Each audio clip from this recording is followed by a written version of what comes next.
नमस्कार, मेरा नाम है सूरज कुमार और आप देख रहे हैं भारत खंड यूट्यूब चैनल। दोस्तों, आज हम बैठे हुए थे अपने रूम पे और सोच रहे थे बिहार के बारे में। तो हम क्यों ना बिहार के बारे में अपने व्यूअर से अपने यूट्यूब चैनल पे इस बात को साझा करें कि हम बिहार के बारे में क्या सोच रहे थे। अपने गांव के बारे में सोच रहे थे, अपने बारे में सोच रहे थे या लोगों के बारे में सोच रहे थे। दोस्तों, बैठे बैठे हम अपने बिहार के बारे में सोच रहे थे। मैं खुद बिहार से रहने वाला हूँ और मन करता है कभी कभी कि मैं बिहार में जाऊं, बिहार में जाकर रहूं।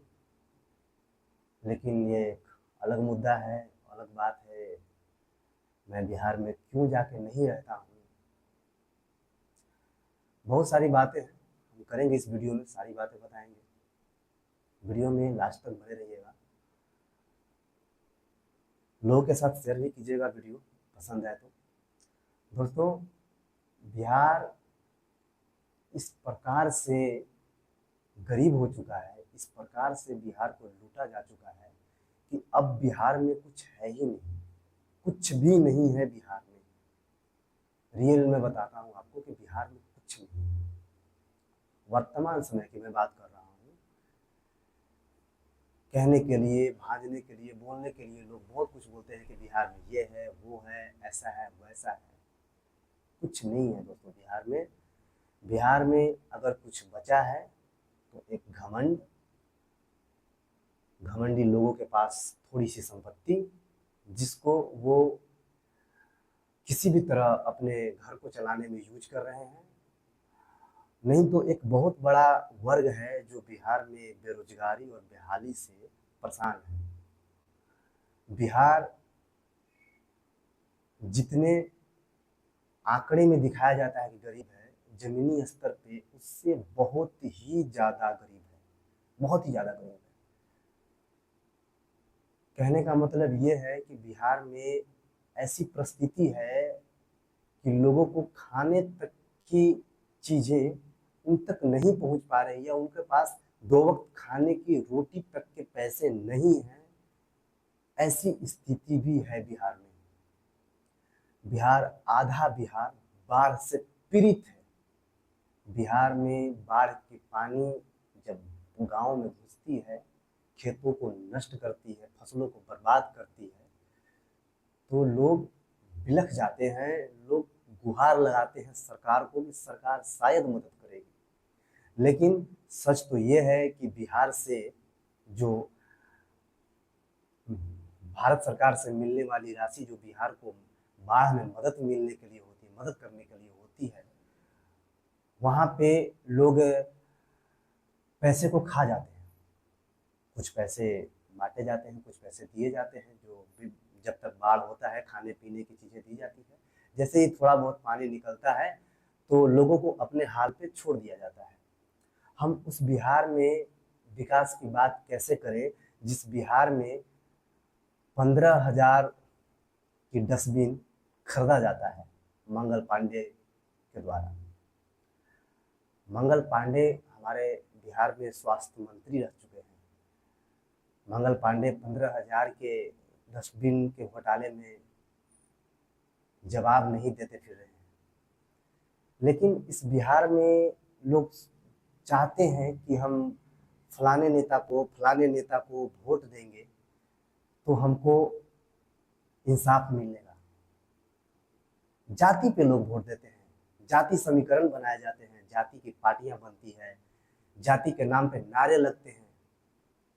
उसी बिहार में लोग, अभिभावक जो हैं, जो गार्जियन हैं, मैं उन गार्जियन की बात नहीं कर रहा हूँ जो बिहार में रह रहे हैं, मैं अपनी बात मैं खुद कर रहा हूँ। मेरे गार्जियन खुद बिहार के रहने वाले जाति पे वोट देते हैं। पिछली बार भी चुनाव हुआ, उसमें भी हमारे गार्जियन वोट जाति पे ही दिए। कौन दबंग नेता है, कौन किस जाति का है, उसी पे वोट मिला। ना कि विकास पे, स्वास्थ्य पे, रोजगार पे। ऐसी तो व्यवस्था बनी नहीं। प्रशांत किशोर और जनसुराज की पार्टी बिहार में 3 सालों से पद यात्रा करते करते थक गए, लोगों को समझाते समझाते थक गए, अपील किया, हाथ जोड़ा, गोड़ लगा, अभी भी समय है, आप जागिए, अपनों के लिए बात कीजिए। लेकिन गरीबी और बेहाली इतना बढ़ चुका है, इतना हावी हो चुका है लोगों के अंदर कि वो 500 रुपये पे बिक गए हैं। अब सोचते होंगे कि लोग 500 रुपये पे क्यों बिक जाते हैं। दोस्तों, 500 पे बिकने का उनका सोर्स नहीं है, या 500 पे बिकने का कोई शौक नहीं है। कारण है, वो यही सोचते हैं कि अरे कम से कम चुनाव हुआ है तो ये 500 भी रुपया मिल रहा है, अगर चुनाव खत्म हो जाएगा तो ये पैसा भी उन्हीं को देना पड़ेगा। कहने का मतलब ये है कि मैं खुद पर्सनली मैं आपको बता रहा हूँ कि मैं अपने आधार कार्ड पे एड्रेस सुधरवाने के लिए हम ब्लॉक में गए थे। मैं खुद ब्लॉक में गया था आधार कार्ड पे एड्रेस सुधरवाने के लिए। जब हम ब्लॉक में जाते हैं तो जाने के बाद हमको वहाँ पे आधार सुधारक जो केंद्र था, वहाँ पे एक नंबर लिखा हुआ था। वो नंबर बाहर के साइबर कैफे की थी, और बाहर में कोई दुकान था जो साइबर कैफे थी, वहाँ का नंबर था। और उस नंबर पे कॉल लगाने के बाद वहीं का व्यक्ति उठाता है, उसी से बात होती है। वो व्यक्ति बोलता है कि हम 300 से 400 रुपये लेंगे और जो सुधार करना है, जो बनाना है आधार कार्ड को, हम वो कर देंगे। लेकिन बिना पैसा के वहाँ पे काम नहीं हो सकता है। मैं आसपास के जो दफ्तर थे, ऑफिस थे, मुझे ज़्यादा जानकारी था नहीं। मैं पूछने की कोशिश किया कुछ लोगों से, जो ब्लॉक के बाहर कुछ दुकानें होती हैं, मैंने वहाँ पे भी बात करने के प्रयास की, लोगों से पूछने का प्रयास किया कि आधार सुधारक केंद्र कहाँ पे है। तो उन्होंने उसी जगह का नाम बताया जिस जगह पे मैं जाके होके आ चुका था। वहाँ पे एक नंबर लिखा हुआ था, मैंने जैसा कि आपको बताया। लेकिन ये जो आधार कार्ड जो सुधरवाना था, एक्चुअली मेरा आधार कार्ड नहीं सुधरवाना था, मेरे फादर का था, उनका सुधरवाना था। और उन्हीं के आधार कार्ड सुधरवाने के क्रम में हम वहाँ पे गए हुए थे। काम नहीं हुआ, हम आधार कार्ड नहीं सुधरवाए, वापस चले आए। हमारे पास इतना टाइम नहीं था, क्योंकि मैं खुद बिहार में रहता नहीं हूँ, मैं दिल्ली एनसीआर में रहता हूँ, और मैं यहीं पे अपना काम करता हूँ। छोटा सा यूट्यूब चैनल है, मैं उस पर वीडियो वगैरह बनाकर डाल दिया करता हूँ जब कभी भी टाइम मिलता है तो। वैसे मैं छोटे मोटे जॉब करता हूँ। लेकिन ऐसा व्यवस्था क्यों, या लोग 200 300 400 रुपये दे क्यों देते हैं। शायद मुझे भी अगर ज़्यादा ज़रूरत होता तो 300 400 रुपये मैं भी उस व्यक्ति को दे देता, क्योंकि मैं भी अपना टाइम वेस्ट नहीं करता। कारण क्यों, जो मेरा ब्लॉक है ना, वहाँ पे आने जाने का जो खर्चा है वो 200 रुपये पड़ जाता है। अब कोई भी व्यक्ति दूर पड़ता है, कोई भी व्यक्ति ब्लॉक से आने जाने में जब 200 रुपये पड़ जाए और 400 रुपये उसे देना पड़े, तो आदमी सोचेगा या 300 रुपये भी देना पड़े, 500 रुपये भी देना पड़े, तो अपना काम करवा लेगा, ताकि उसको रोज आके और जाना ना पड़े, परेशान ना होना पड़े। अब एक बात बताइए कि कोई व्यक्ति काम कराने के लिए किसी भी दफ्तर में जाता है, किसी के पास जाता है, और वो अधिकारी उस दिन नहीं मिलते हैं, पता चलता है कि आप मंडे को आइएगा या ट्यूसडे को आइएगा। चलिए, वो व्यक्ति मंडे को नहीं गया, हो सकता है अधिकारी आज भी नहीं आए होंगे या लोग आज भी नहीं आए होंगे। हम ट्यूसडे के जाते हैं और ट्यूसडे को पता चलता है कि सर कहीं चले गए हैं, आप दूसरे दिन आइएगा। तो आप जोड़िए उस व्यक्ति का खर्च जो आज गया और कल भी गया, 500 रुपया उसका हो गया, खर्चा तो हो गया। और वो दूसरे दिन जाएगा तो खर्चा और भी बढ़ेगा। तो लोग ये सोचते हैं कि भाई चलो हम पैसा देकर ही अपना काम करवा लेते हैं। कुछ ऐसा हाल है जो लोकल, जो ग्रामीण क्षेत्र है वहाँ के, कुछ ऐसा ही हाल है जो लोग घूस देने पे, पैसे देने पे मजबूर है। लोग वोट खान प्रशांत किशोर को नहीं दिए, पार्टी को दिए, जाति को दिए, लेकिन किस लिए? हम सच बता रहे हैं, लोग वोट जो दिए थे ना, बिल्कुल पैसे के लिए दिए थे। बिहार में जो जमीनी स्तर पे जो 10,000 का मामला बहुत ज्यादा वायरल हुआ था कि लोगों को 10,000 रुपये बांटे गए, मुफ्त रेवड़ियां बांटी गई, पैसे बांटे गए, ये बिल्कुल सच्चाई है कि वहां पे पैसे बांटे गए हैं।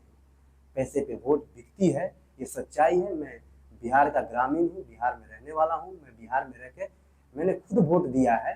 तो मैं आपको सही में बताता हूँ कि वहाँ पे वोट बिकते हैं, वोट बेचे जाते हैं और लोग वोट पैसे पे देते हैं। पैसे पे वोट देने के लिए भी लोग मजबूर हैं, पैसे पे वोट देने के लिए भी लोग मजबूर हैं। ऐसा हाल वहाँ का बेहाल हो चुका है, क्योंकि आधा बिहार जो है बाढ़ से पीड़ित है और आधा बिहार सूखा से पीड़ित है। वहाँ के जो नए वर्ग के जो युवा हैं, जो स्टूडेंट हैं, जो पढ़ाई लिखाई करते हैं, गांव देहात समाज में लोग कहते हैं कि अगर आप पढ़िएगा तो कुछ न कुछ जरूर बनिएगा। जो पढ़ रहे हैं वो बन रहे हैं। मैं ये बात उनको नहीं बताना चाहता हूँ जो ये बात बोलते हैं, मैं ये बात उनको बताना चाहता हूँ जो ये बात सुनते हैं और कहते हैं। जैसे स्टूडेंट, जो स्टूडेंट इस बात को जानते हैं, जो स्टूडेंट पढ़ रहे हैं, वो खुद सोचे कि जहाँ पे वैकेंसी 2000 है और या 20,000 है वैकेंसी, और उसके बाद जो फॉर्म में स्टूडेंट भर देते हैं 20 लाख 22 लाख, क्या यह संभव है कि ये सारे जो बच्चे हैं वहाँ पे सिलेक्शन ले सकते हैं? नहीं, या नहीं ले सकते हैं। लेकिन इसके बावजूद भी लोग फॉर्म भरते हैं, प्रयास करते हैं, तैयारी करते हैं। हम मानते हैं कि इसमें से 20 लाख बच्चे योग्य नहीं होंगे, 5 लाख तो होंगे, 2 लाख होंगे, 4 लाख होंगे। 2000 तो कहीं से भी ये सही नहीं है कि 2000 ही बंदे योग वाले होंगे। बाकी जो लाखों लाख बच्चे हैं ये बेकार है, ये कहीं चले जाए या आत्महत्या कर ले या कुछ और कर ले। बेरोजगारी इस कदर बढ़ चुका है कि किसी भी समय आप बोलते हैं कि 500 रुपये, यदि आप 100 रुपये दोगे ना तो लोग वोट किसी और को देने के लिए तैयार हो जाएंगे। ऐसा आलम आ चुका है, ऐसा माहौल बन चुका है। अगर आप छोटी सी नौकरी किसी को देते हो, 5-10 हजार 15,000 की नौकरी देते हो या देने की बात करते हो, तो लोग आपके पीछे पड़ जाएंगे। ऐसा माहौल बन चुका है। बिहार आज बहुत ही तकलीफ से गुजर रहा है। बिहार के लोगों के साथ बर्बरता किया जा रहा है। बिहार में कुछ दिन पहले की घटना है कि जब भरत तिवारी को गोली मारकर हत्या कर दी गई। भरत तिवारी सोशल वर्क करते थे, लोगों के लिए आवाज उठाते थे। माफ कीजिएगा, ये वीडियो थोड़ी लंबी हो सकती है, क्योंकि मैं जो ये वीडियो बना रहा हूँ, मेरा खुद अभी थोड़ा सा तबीयत डाउन चल रहा है, तो इसलिए मैं बैठ के वीडियो बना रहा हूँ। भरत तिवारी सोशल वर्क करते हुए लोगों के लिए आवाज उठाते थे, बात करते थे, समस्या का समाधान करते थे। लेकिन भरत तिवारी को मार के हत्या कर दिया जाता है। भरत तिवारी एक फर्जी एनकाउंटर में मारे जाते हैं। इस एनकाउंटर को इतना हाई प्रोफाइल, इतना वायरल हुआ एनकाउंटर, इसके बावजूद भी दोषियों पे कोई खास या कड़ी कार्रवाई देखने को नहीं मिला। शायद आगे देखने को मिले, देश को पता चलेगा, लेकिन अभी तक तो ऐसा कोई खास कार्रवाई या कड़ा कार्रवाई नहीं हुआ है। ये एक मुद्दा है, अलग मुद्दा है, लेकिन सबसे बड़ी बात यह है कि ऐसे व्यक्ति को मारा जाता है जो हाथ में हथियार होते हुए भी किसी पे गोली नहीं चलाया, किसी को मारना नहीं, किसी को परेशान नहीं किया। वो बस अपनी हक की लड़ाई, अपनी सिस्टम से सवाल पूछ रहे थे, जिसके लिए भरत तिवारी को मार दिया गया। डस्टबिन में घोटाला, कहा जाता है कि बिहार में लालू यादव चारा घोटाला में बहुत पैसे अंदर कर चुके हैं। चारा घोटाला के बाद बहुत सारे घोटाले हुए। अब सुनने को तो ये भी मिल रहा है कि जो चारा घोटाला में लालू यादव को फंसाया गया, उस चारे घोटाले में कोई और भी सम्मिलित हैं, जो वो शामिल थे, ताकि लालू यादव नहीं थे, फर्जी फंसाया गया, या लालू यादव चारे घोटाले में सम्मिलित नहीं थे, होंगे भी। ऐसा ये कोर्ट के बयान के बाद या ये न्यायाधीश का मामला, न्यायाधीश सुनाएंगे फैसला, तभी पता चल पाएगा कि इसमें दोषी कौन था। लेकिन जो वहाँ के ग्रामीण जो लोग हैं, ज़्यादातर जो बिहार में आबादी है वो गांव में ही बसती है और ग्रामीण क्षेत्र ही माना जाता है। यहाँ तक कि जो पटना शहर है वहाँ पे भी ज़्यादातर लोग ग्रामीण ही वास करते हैं। अब ग्रामीण के जो गांव गांव के जो लोग हैं, जो देहात में रहते हैं, जो गांव में रहते हैं, उनके साथ समस्या क्या है? देखिए, समस्या वो है कि ज़्यादातर वो खेती बाड़ी पे निर्भर है। लोग किसान हैं, खेती करते हैं, दूध उत्पादन करते हैं, कोई खेती करता है, कोई कहीं कहीं मछली पालन करता है और मुर्गी फार्म चलाते हैं। अब लोगों का क्या है कि अपने बच्चे को वो एक फैक्ट्री में काम करने के लिए तैयार करते हैं।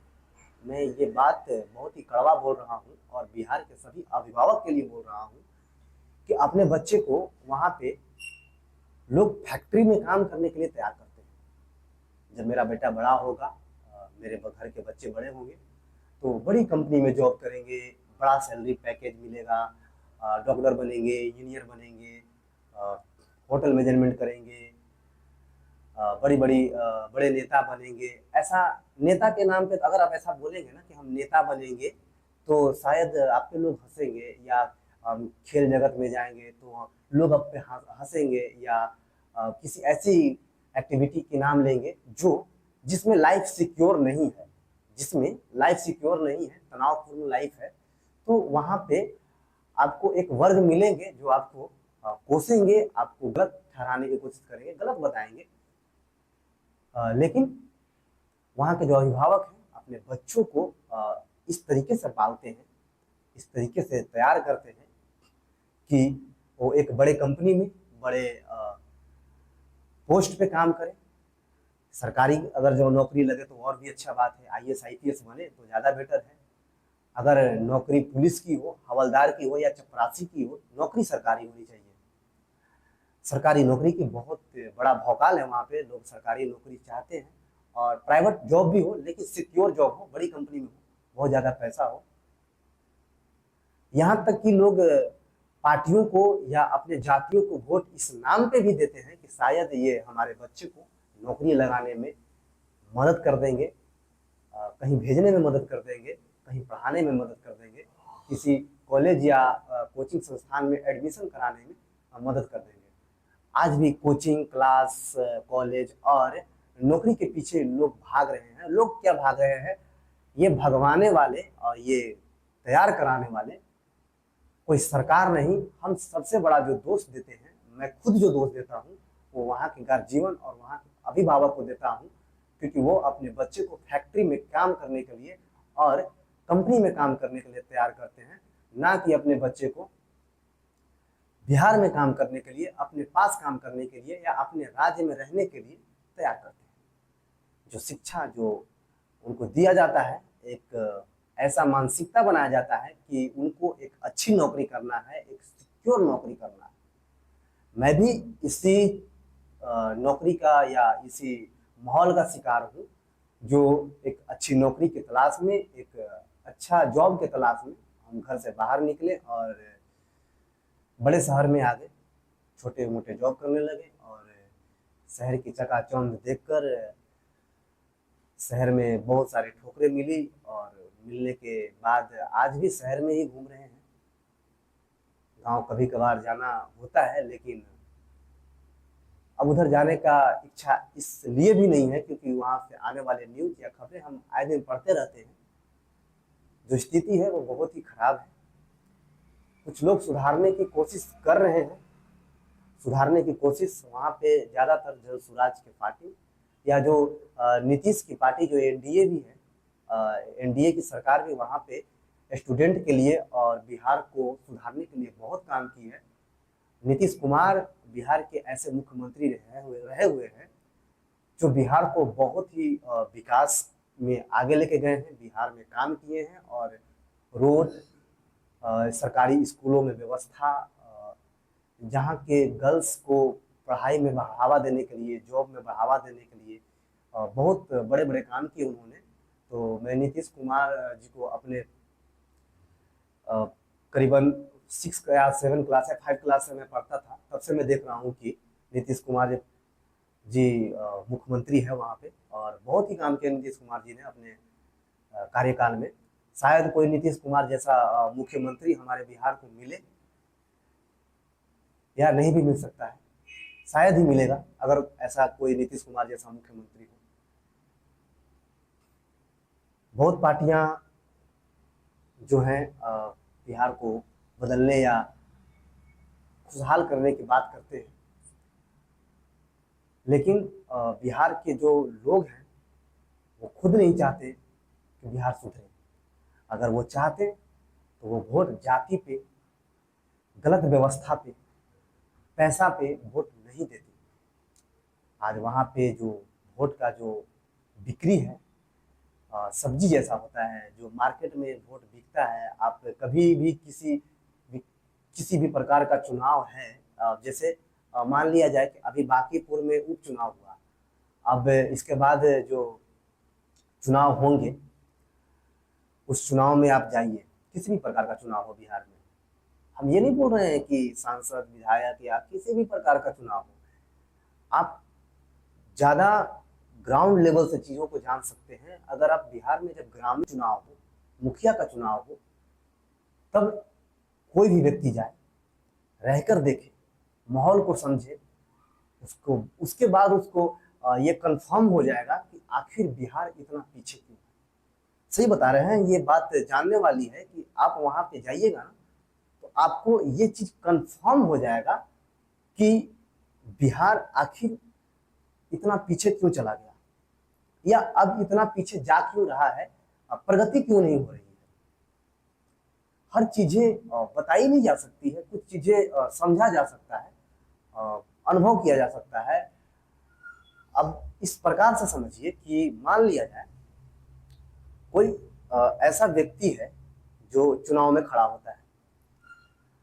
चुनाव में खड़ा होने के लिए वहां पे पैसा भी चाहिए, पावर भी चाहिए, और दबंग होना भी आपको जरूरी है। जब तक आप दबंग नहीं है, आपके पास बहुत सारा पैतृक संपत्ति नहीं है, अच्छी गाड़ी और अच्छी पर्सनालिटी नहीं है, तो आप एक मुखिया नहीं बन सकते। आप एक ऐसा योग्य व्यक्ति नहीं है कि जो आपको मुखिया बना दिया जाए, क्योंकि मुखिया का जो वहाँ पे छवि है वो दबंगों वाली है, बहुत बड़ी ज्यादा संपत्ति वाली है, गुंडे और बदमाशों वाली छवि है। आप किसी भी पढ़े व्यक्ति या अच्छे व्यक्ति को आप वहाँ पे मुखिया में खड़ा करके चुनाव जीतना बहुत ही मुश्किल होता है। ऐसा नहीं है कि ऐसे व्यक्ति मुखिया के चुनाव में या पैक्स के चुनाव में है नहीं, ऐसे व्यक्ति भी हैं जो ऐसे चुनाव में खड़े होते हैं और अच्छी काम कर रहे हैं, अच्छे काम कर रहे हैं। लेकिन आपको 80% जो लोग मिलेंगे वो ज्यादातर ऐसे मिलेंगे जो दबंग हैं, जिनके पास पैतृक संपत्ति है, वही ऐसे पद पे या वोट खरीद के मुखिया बनते हैं। आम आदमी को तो ऐसा मजाल ही नहीं, आम आदमी ऐसा कर ही नहीं सकता, क्योंकि उसको एक आम आदमी को ब्लॉक में जाकर नामांकन दाखिल करने के लिए जो बीच में जो कन्वेंस का जो कन्वेंस है, जो रास्ते का जो पैसा है, जो गाड़ी भाड़ा है, वो भी उनके पास नहीं है।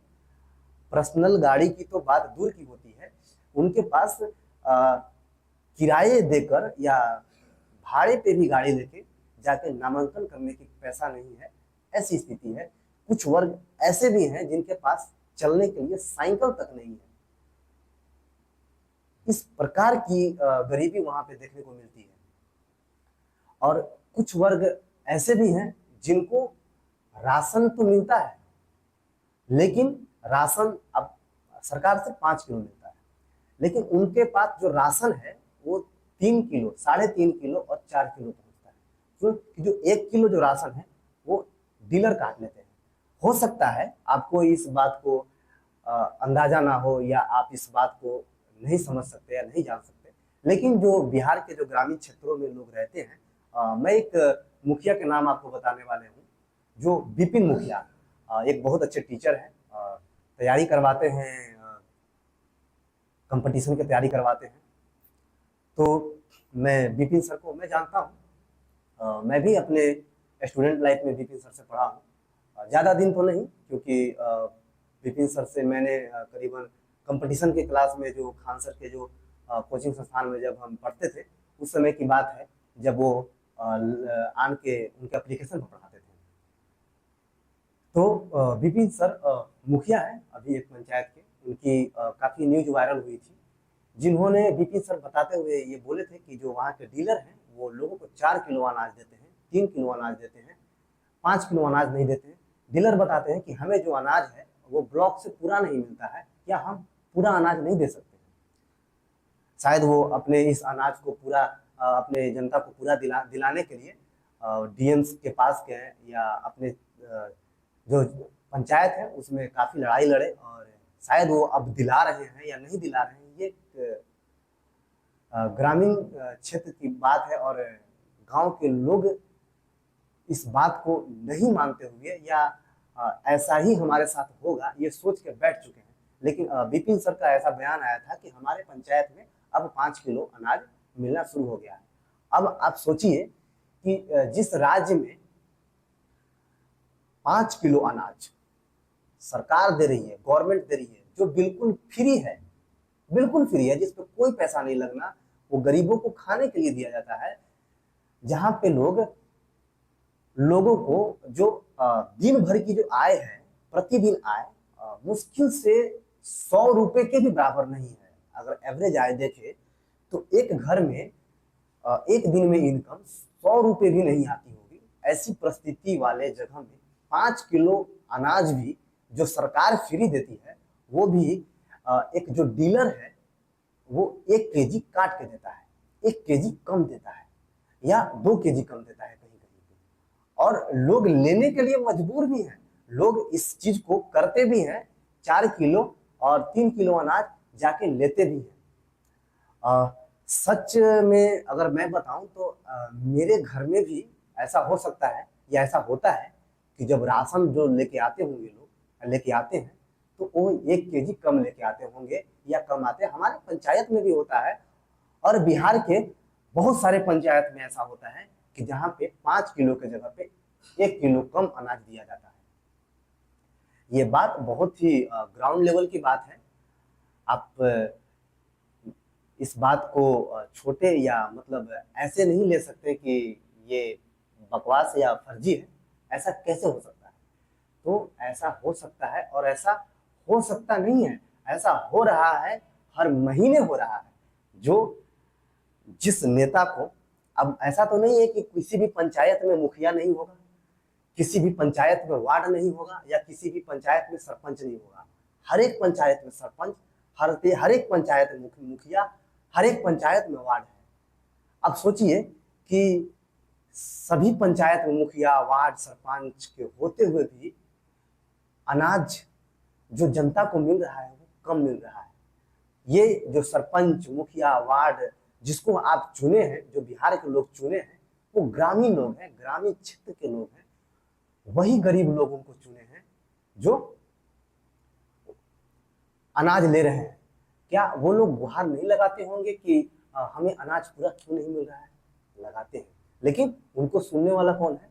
या उनको इतना हिम्मत नहीं है कि जाके मुखिया जी से ये बात बोले कि आप हमें 5 किलो अनाज दिवा दीजिए, या उनको इतना हिम्मत नहीं है कि सरपंच से जाके बोले कि आप मुझे मेरा पूरा अनाज दिलवा दीजिए, मुझे कॉलोनी पास करवा दीजिए, मुझे घर दिलवा दीजिए, या मुझे ऐसा व्यवस्था करवा दीजिए। शायद इतना हिम्मत नहीं है कि वो बता सकते हैं। हम सही बता रहे हैं कि ये बिल्कुल सच्चाई है कि इतना उनको हिम्मत नहीं है कि वो जाके पंचायत में ये बात रख सकते हैं कि हमें मुझे अपना 5 किलो अनाज पूरा चाहिए। सही बता रहे हैं। ऐसी बेहाल है हमारे बिहार का ग्रामीण क्षेत्रों में। लोग लेने के लिए मजबूर हैं 5 किलो राशन की जगह पे 4 किलो राशन। अब ये सोचिए कि जो नेता, जो मुखिया, जो सरपंच अपने जनता को जो सरकार से मिलने वाली 5 किलो अनाज है वो भी नहीं दिला सकता पूरा, वो मुखिया या वो पंच या सरपंच क्या अपने लोगों के लिए काम करेगा, या क्या ग्रामीण क्षेत्रों में विकास कराएगा? ग्रामीण क्षेत्रों में ऐसा भी होता है कि जो रोड पे कभी ईंट नहीं लगा, जो रोड पे कभी ढलैया नहीं हुआ, जिस रोड पे कभी छारा या किरची या उसको बोलते हैं ये बजरी बोलते हैं, उसे बिछाया नहीं गया, उस रोड का टेंडर पास होके ठेकेदार के अकाउंट में पैसे कहाँ आ जाते हैं। जिस श्मशान घाट का निर्माण नहीं हुआ, जिस श्मशान घाट को बनाया नहीं गया, वहां पे दिखाया जाता है कि यहाँ पे श्मशान घाट बन चुका है और वहां पे पैसे वसूल लिए जाते हैं। सरकार पैसे देती है लेकिन विकास नहीं होता है, बीच में विकास फंस जाता है। अब बताइए कि बिहार का विकास कैसे होगा।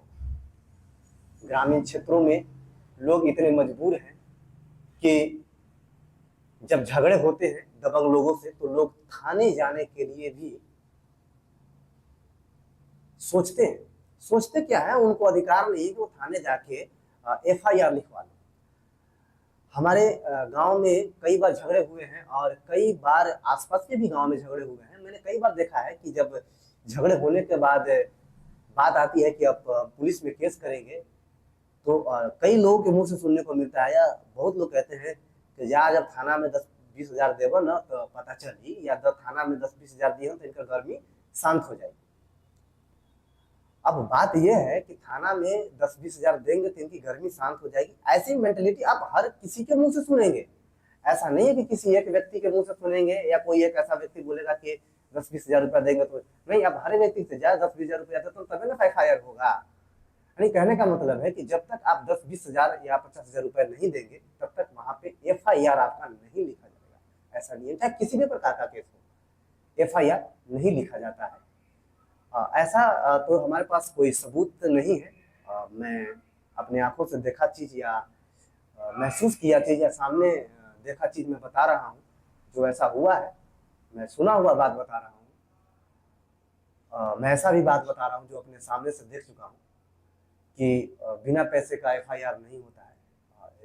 रियल में हमारे पास ऐसा कोई सबूत है नहीं कि मैं दिखाऊं या बताऊं कि ऐसा हुआ है। तो ऐसा, लेकिन एक्चुअली ऐसा हुआ है या ऐसा होता है या मेंटेलिटी भी ऐसा गांव के लोगों के या जो ग्रामीण क्षेत्र हैं वहां पे है कि आप जब तक थाने में जाइएगा और कुछ पैसा नहीं दीजिएगा तब तक आपका FIR दर्ज नहीं किया जाएगा, FIR नहीं लिखा जाए किसी भी प्रकार का मामला हो। तो कुछ इस प्रकार है बिहार का हाल। अब रही बात कि बिहार के जो ग्रामीण क्षेत्र के जो स्कूल हैं, जो बिहार के जो स्कूल हो गया, जो जैसे जो ग्रामीण क्षेत्र में स्कूल पाए जाते हैं वो 5वीं तक हैं, लोअर स्कूल जिसे बोलते हैं हम, उसके बाद एक मिडिल स्कूल होता है और एक हाई स्कूल होता है। ज्यादातर जो ग्रामीण क्षेत्र के जो लोग हैं वो इन स्कूलों में पढ़ते हैं। मैं भी सरकारी स्कूल से पढ़ा हूँ, पहले लोअर स्कूल में पढ़ा, उसके बाद मिडिल, हाई और उसके बाद कॉलेज। सरकारी स्कूल में जो पढ़ाई कराए जाते हैं, जो मिडिल स्कूल में पढ़ाई किए जाते हैं, जो हाई स्कूल में पढ़ाई कराए जाते हैं, इनके सबका जो क्रम है वो अलग अलग है। जो लोअर स्कूल में जो पढ़ाई कराए जाते थे वो वहाँ के जो टीचर्स हैं वो पहले मुखिया के साइन पे या एक पहले योजना आई थी कि जो शिक्षा मित्र का, उसमें बहुत सारे टीचर बहाल किए गए थे जो 5 क्लास तक के स्टूडेंट को पढ़ाने के लिए बहाल कराए गए थे। जो मैट्रिक पास थे उनको टीचर बनाया गया था 11 मंथ के लिए। उसके बाद इनको परमानेंट कर दिया गया और वही टीचर्स लोअर ग्राउंड मतलब लोअर स्कूल में पढ़ाते हैं। अब 5 क्लास तक ऐसे टीचर्स पढ़ाते हैं जिनको खुद कुछ नहीं आता। सही बता रहे हैं, उनको खुद कुछ नहीं आता। वो 5 क्लास तक बच्चे को किताब पढ़ना ही सिखाते हैं। 5 क्लास तक स्टूडेंट को वो हिंदी किताब पढ़ना सिखाते हैं, इंग्लिश किताब या शायद इंग्लिश में नाम लिखना भी उनको नहीं आता। मैं अपना बात खुद बता रहा हूँ कि जब मैं खुद 6 क्लास में गया था तो मुझे ठीक से इंग्लिश पढ़ना नहीं आता था, लेकिन फिर भी मैं थोड़ा बहुत पढ़ता था। पढ़ाई की मेरी और भी व्यवस्था थी, इसलिए मैं थोड़ा बहुत पढ़ पाता था। लेकिन मिडिल स्कूल में जब हम वहाँ पे गए तो मिडिल स्कूल में अच्छी पढ़ाई हुई और पढ़े लिखे टीचर्स थे, लेकिन टीचर्स कम थे, उतने टीचर्स अवेलेबल नहीं थे जितने टीचर्स चाहिए थे। हाई स्कूल में अच्छी पढ़ाई हुई, जहाँ पे हम पढ़ते थे ऐसे बहुत सारे हाई स्कूल्स हैं जहाँ पे पढ़ाई नहीं होती है, लेकिन हम जहाँ पे पढ़ते थे वहाँ पे पढ़ाई होती थी। लेकिन अब जो समस्या जो स्कूलों से देखने को मिलती है, जो भी स्कूल में जाने पर मिलती है, बिल्कुल हालत खराब है और शिक्षा के नाम पर तो बिल्कुल ही खत्म है। शिक्षा है ही नहीं, पढ़ाया जाता ही नहीं। अब जिस स्टूडेंट को 5 या 6 तक पढ़ाया नहीं जाएगा, उस स्टूडेंट को ऊपर ले जाके हम क्या ही पढ़ा लेंगे या क्या ही पढ़ेंगे स्टूडेंट। टीचर्स के पास भी जो लोग आएंगे पढ़ने के लिए, जो स्टूडेंट पढ़ने के लिए जाएंगे, उनको कुछ आएगा ही नहीं। तो जो मिडिल्स के टीचर्स हैं, जो हाई स्कूल्स के टीचर्स हैं, उनको क्या पढ़ाएंगे। शिक्षा व्यवस्था बिल्कुल खत्म हो चुका है। जो प्राइवेट में पढ़ रहे हैं वही पढ़ रहे हैं, अदरवाइज जो सरकारी टीचर्स हैं, जो बहुत पढ़े लिखे टीचर्स हैं, जो सरकार में जो मिडिल स्कूल के जो टीचर्स हैं, जो हाई स्कूल के टीचर्स हैं, वो बहुत एजुकेटेड हैं, पढ़े लिखे हैं, बहुत बुझारत है उनको। फिर भी लोग वहाँ पे पढ़ते नहीं हैं। लोगों का विश्वास नहीं है कि हम वहाँ पे पढ़ेंगे तो हमारा कुछ हो सकता है। लोग प्राइवेट स्कूल में पढ़ने जाते हैं, लोग प्राइवेट स्कूल में पढ़ना पसंद करते हैं। सरकारी स्कूल की स्थिति बहुत ही खराब है। आप ऐसे वीडियो में तो बताना इतना आसान नहीं है। शायद हम कभी अगर सरकारी स्कूल में जाएं या कभी ग्रामीण क्षेत्रों में विजिट करेंगे तो हम वीडियो बना के जरूर आपको बताएंगे, वहाँ के बातचीत करके जरूर आपको बताएंगे। एक नज़र हम स्वास्थ्य के बारे में भी बात करेंगे एक बार, कि स्वास्थ्य का हाल क्या है। तो आपको हम ये बात बता देते हैं कि अगर आपकी पैर टूट जाता है, फ्रैक्चर हो जाता है, तो आप अपने जिला में भी बहुत मुश्किल से अपने पैर का इलाज करा पाएंगे। सही बता रहे, आप अपने जिला के अस्पताल में, जो सरकारी अस्पताल है, स्वास्थ्य केंद्र होते हैं, जो गांव में भी होता है, पंचायत में भी होता है स्वास्थ्य केंद्र, आप वहां पे जाइएगा तो आप नॉर्मल बुखार भी अपना सही नहीं करवा सकते। ऐसी हालत है स्वास्थ्य व्यवस्था की। आपको दवाई नहीं मिलेगा, दवाई बाहर से खरीदना पड़ेगा।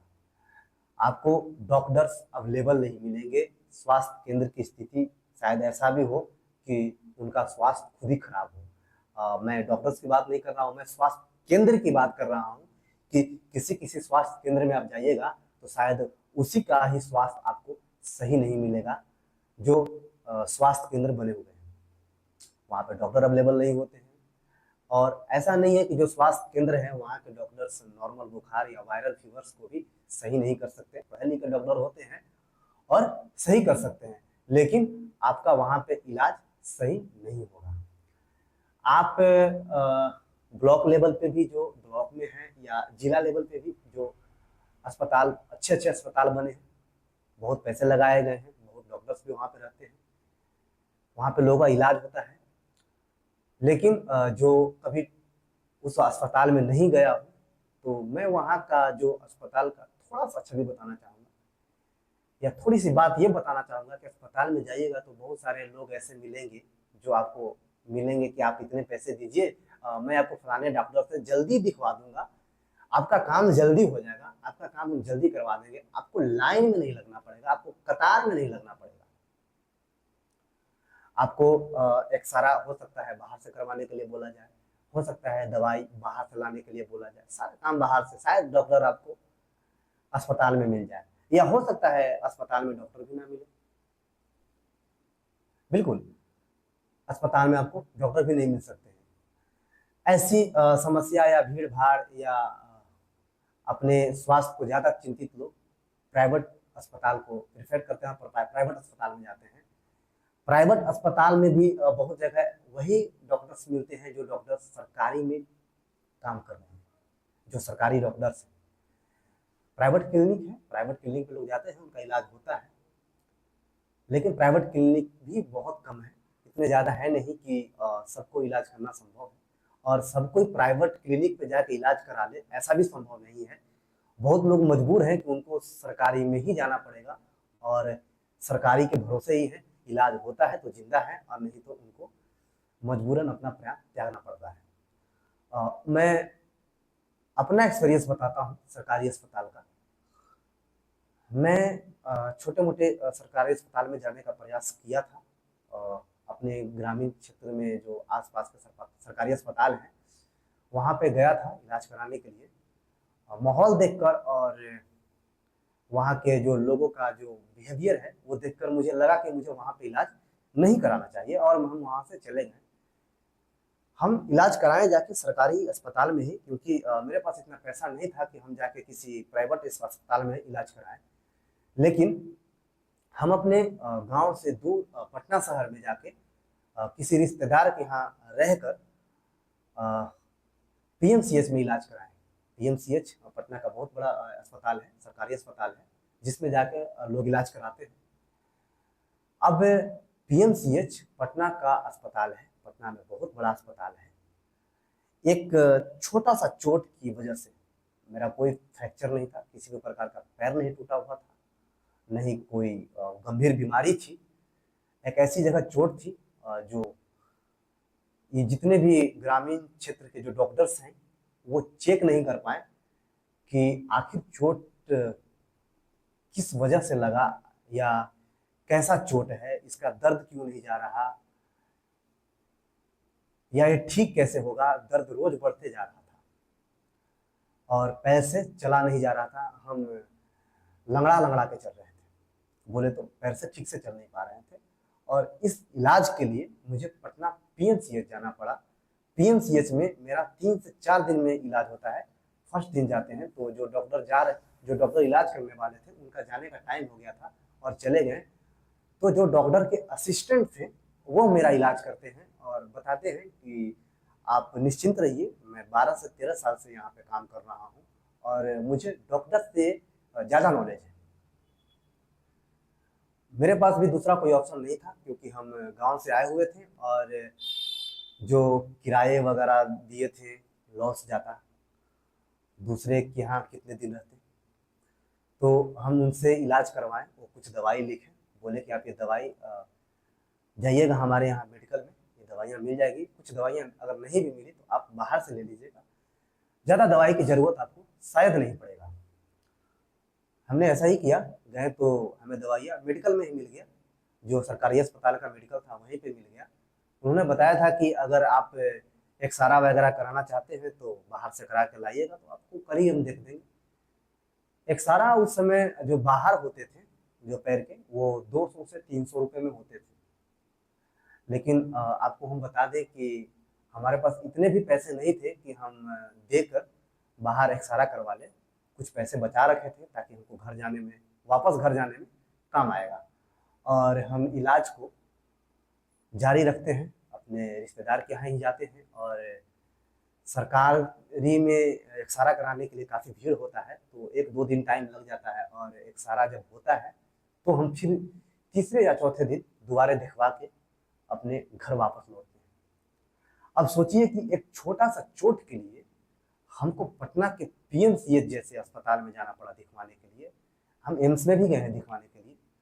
एम्स में अब करीबन 5-6 महीने की पहले की बात है जब एम्स में हम गए थे दिखवाने के लिए, वो भी छोटी सी चोट की बात है। यानी ग्रामीण क्षेत्र में या ग्रामीण इलाके में जो स्वास्थ्य केंद्र हैं, जो अस्पतालें बनी हुई हैं, उनकी हालत बहुत खराब है, जहाँ पे आपका इलाज करवाना शायद संभव नहीं है, या लोग प्राइवेट अस्पताल को ज़्यादा वहाँ पे मान्यता देते हैं, प्राइवेट अस्पताल में ज़्यादा जाना पसंद करते हैं सरकारी के बजाय। तो ऐसे हालात हैं स्वास्थ्य केंद्र के। अब एक बात बताइए कि नहीं शिक्षा है, नहीं स्वास्थ्य है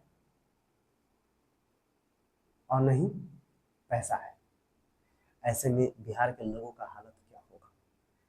सत्ता के बागडोर लोकतांत्रिक है, भारत सरकार के अंदर आती है, बिहार में मुख्यमंत्री भी है, विधायक हैं, बहुत सांसद भी हैं, लेकिन वहाँ के लोगों का जो हाल है वो गुलामों वाली है, गुलाम जैसी हाल है, गुलाम जैसी जिंदगी लोग जी रहे हैं, जिनका कोई सहाय नहीं है, कोई पूछने वाला नहीं है। अगर इन सभी चीजों से अगर बिहार को कोई निकाल सकता है, अगर बिहार को कोई आगे लेके जा सकता है, बिहार को बदल सकता है, तो कोई नेता, कोई पार्टी नहीं बदल सकता है। अगर बदलेगा तो बिहार के लोग ही बदलेंगे, बिहार में रहने वाले लोग बदलेंगे, बिहार के वोटर्स बदलेंगे, बिहार के अभिभावक बदलेंगे, बिहार में जो वोट करते हैं वो लोग अपने सोच को बदलेंगे, तभी जाके बिहार को बदल पाएंगे। बिहार को नहीं प्रशांत किशोर बदल पाएंगे, नहीं जन स्वराज पार्टी बदल पाएगी, नहीं एनडीए पार्टी बदल पाएगी, और नहीं आरजेडी पार्टी बदल पाएगी, नहीं जेजेडी पार्टी बदल पाएगी। बिल्कुल हम सही बात बता रहे हैं, कोई भी पार्टी नहीं बदल पाएगी, क्योंकि पैसा से वोट देने से व्यवस्था नहीं बदलता। वोट जो योग्य व्यक्ति हैं उनको देने से बदलता है। अगर आप डॉक्टर केसी सिन्हा जैसे लोग को भी हरा देते हैं तो व्यवस्था क्या ही बदलेगी। देखिए, बिहार के बारे में तो हम आज बहुत कुछ बताए हैं, जानने के प्रयास किए हैं, और बिहार के लोगों के बारे में बताए हैं, बिहारी के बारे में बताए हैं। बिहार का इतिहास गौरवपूर्ण रह चुका है। बिहार में बड़े बड़े इतिहासकार रहे हैं, बिहार में बड़े बड़े नेता रहे हैं, लेकिन आज बिहार का ऐसा हाल है कि बिहार के लोग अन्य राज्य में जाने के लिए, जलील होने के लिए, काम करने के लिए मजबूर हैं। उनके पास जाते हैं, उनसे काम मांगते हैं। बिहार के लोग बहुत ही बदतमीजियां बर्दाश्त करते हैं लोगों का, लेकिन फिर भी बाहर में काम करते हैं। हम लोगों से, खासकर अपने बिहार के लोगों से हम विनती करना चाहते हैं, निवेदन करना चाहते हैं, बिहार के गार्जियन से कहना चाहते हैं कि आप कृपया करके वोट जो है ना वो शिक्षा पे दीजिए, रोजगार की बात कीजिए, आप सही व्यवस्था की बात कीजिए, ना ही कि आप किसी पार्टी या जाति की बात कीजिए जिसमें आपका जो बच्चा है, जो आपके स्टूडेंट हैं, जो हम आपके बच्चे हैं, इसका जो प्रभाव है उन्हीं के ऊपर पड़ रहा है। अब इस बात को इस प्रकार से समझिए कि मान लीजिए कि आपके जो फादर्स हैं, जो हमारे पिताजी के, जो हमारे दादाजी के जो फादर्स हैं, अगर वो बिहार में रहकर बिहार के तरह नहीं सोचते, बिहार में रहकर काम नहीं करते, तो हमारे फादर्स या हमारे दादाजी बिहार में नहीं रहते। अगर आज वो बिहार में हैं, बिहार में काम कर रहे हैं, या बिहार में अपनी ज़िंदगी व्यतीत कर चुके हैं, अब वो चाहते हैं कि हमारे बच्चे बाहर जाएं, तो ऐसे अगर सारे अभिभावक करने लगे तो बिहार एक दिन खाली हो जाएगा। बिहार में घर बच जाएंगे, लेकिन लोग नहीं, गांव के गांव पलायन कर जाएंगे। गांव में हर एक घर में ताला लग जाएगा।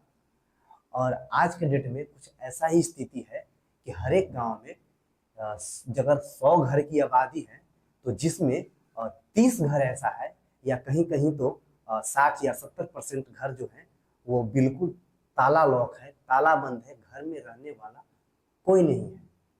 कारण कि लोग दूसरे शहर या दूसरे राज्य में पलायन कर चुके हैं, रहने को मजबूर हैं, क्योंकि उनका बिहार में कोई काम है ही नहीं। बहुत लोग तो ऐसे हैं कि जिनकी पैतृक संपत्ति है वो बेच के भी दूसरे राज्य या दूसरे देश में भी सेटल होने पे मजबूर है, कारण कि बिहार में कुछ नहीं है। यह समस्या आज पहले छोटी थी, आज बहुत बड़ी समस्या बन चुकी है। प्रशांत किशोर की पार्टी, प्रशांत किशोर जब हम यहाँ से निकले थे, बिहार में जब पदयात्रा स्टार्ट किया था उन्होंने, तो पदयात्रा के अनुसार उन्होंने बिहार के लोगों को जागरूक करने का प्रयास किया था।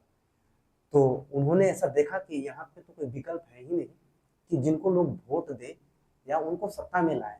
आखिर करेंगे तो लोग करेंगे क्या, इनके पास तो मजबूरी है। अगर वोट देते हैं तो भी वही नेता जीतेगा, और वोट नहीं देते तो भी वही नेता जीतेगा। तो उन्होंने अपनी पार्टी बनाई, और पार्टी बनाने के बाद चुनाव भी लड़ा, ताकि जो परिणाम है वो बहुत ही अफसोसजनक और चिंताजनक आया।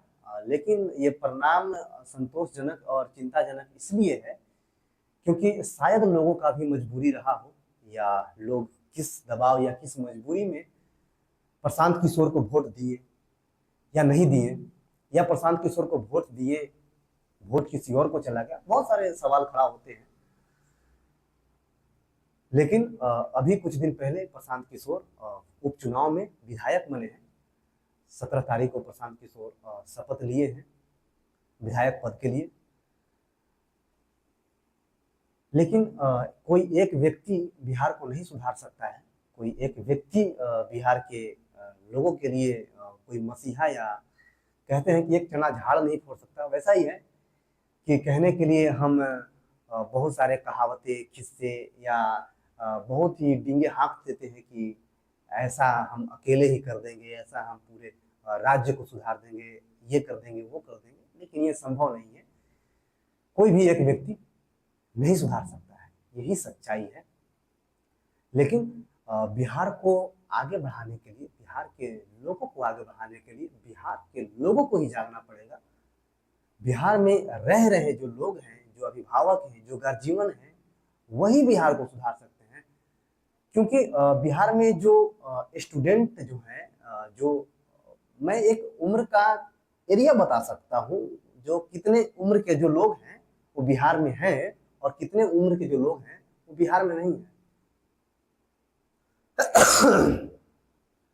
ज्यादातर लोग जिनकी उम्र 20 से 25 साल है या 20 से 30 साल है, वो तो बिहार में बाई चांस ही मिलेंगे, बहुत कम मिलेंगे, शायद 10 से या 20%। जिनकी उम्र 15 साल से कम है या जिनकी उम्र 18 साल से कम है, मैं मिनिमम मान लूँ तो मिनिमम मान के चलिए कि 15 साल से कम, क्योंकि 15 साल से ऊपर के भी जो स्टूडेंट हैं वहाँ पे, या 15 साल के ऊपर के भी बच्चे हैं, बिहार में ही काम कर रहे हैं। कहीं लेबर का काम कर रहे हैं, कहीं ईंट ढोते हैं, तो कहीं पानी पिलाते हैं, कहीं होटल पे काम करते हैं, तो कहीं धान काटते हैं। तो बहुत प्रकार की मेहनत मजदूरी वो बिहार में ही करते हैं। जैसे उनकी उम्र एक 18 साल के बाद 18 वर्ष हो जाती है तो अन्य राज्य में पलायन करते हैं। वो अच्छी नौकरी के तलाश में, अच्छी वेतन के तलाश में वो बाहर के राज्य में निकल जाते हैं। और ज्यादातर जो स्टूडेंट हैं, जो 18 साल के उम्र के बाद, जो 18 साल जिनके पूरे हो चुके हैं, जो व्यक्ति 18 साल पूरा हो चुका है, वो ज्यादातर आपको अन्य राज्य या अन्य जगहों पे मिलेंगे, काम करते हुए, नौकरी मेहनत मजदूरी करते हुए मिलेंगे, या अन्य राज्य में पढ़ाई करते हुए मिलेंगे, ना कि अपने गांव या देहात या अपने राज्य में मिलेंगे। ज्यादातर जो गांव में जो आबादी है, या तो गांव की आबादी में बच्चे मिलेंगे, बुजुर्ग मिलेंगे, या औरतें मिलेंगे जिनकी बच्चे होंगे, लेकिन लोग कम मिलेंगे। आज गांव में आबादी, अगर आप 500 घर की आबादी है, तो गांव में जाएंगे तो मुश्किल से 200-300 लोग मिलेंगे, 200-300 लोग। क्योंकि गांव में बहुत सारे लोग खाली हो चुके हैं ही नहीं। ऐसी परिस्थिति है, और जैसी परिस्थिति अभी बनी हुई है, ऐसी परिस्थिति अगले 30 से 40 साल और रहा ना, तो बिहार सही में खाली हो जाएगा और कोई बिहार में नहीं रहेगा। बिल्कुल ये सच बात है कि कोई बिहार में नहीं रहेगा। हम इतनी बड़ी वीडियो बनाने का मतलब है, या इतनी बड़ी चर्चा करने का मतलब किसी को आहत करने का, या किसी को दुख पहुंचाना नहीं है। मेरा बस अपना राय रखना है, अपने बात को व्यक्त करना है कि मैं खुद बिहार से रहने वाला हूँ। और आज हम बैठे हुए थे, हमारी कुछ दिन से तबीयत सही नहीं चल रही है, खराब चल रही थी, तो मैं बैठा हुआ हूँ, काम नहीं कर रहा हूँ। बैठे बैठे अपने यहाँ के लोगों के याद आ रहे थे, अपने गांव की याद आ रही थी, अपने राज्य की याद आ रही थी। तो कुछ बात हम सोचे कि किससे शेयर करें। कोई दोस्त यार तो ऐसे हैं नहीं, अगर हैं भी तो काम करते हैं। इतनी सारी बातें अगर हम शायद सोशल मीडिया पे शेयर करें तो लोग ज़्यादा जाने।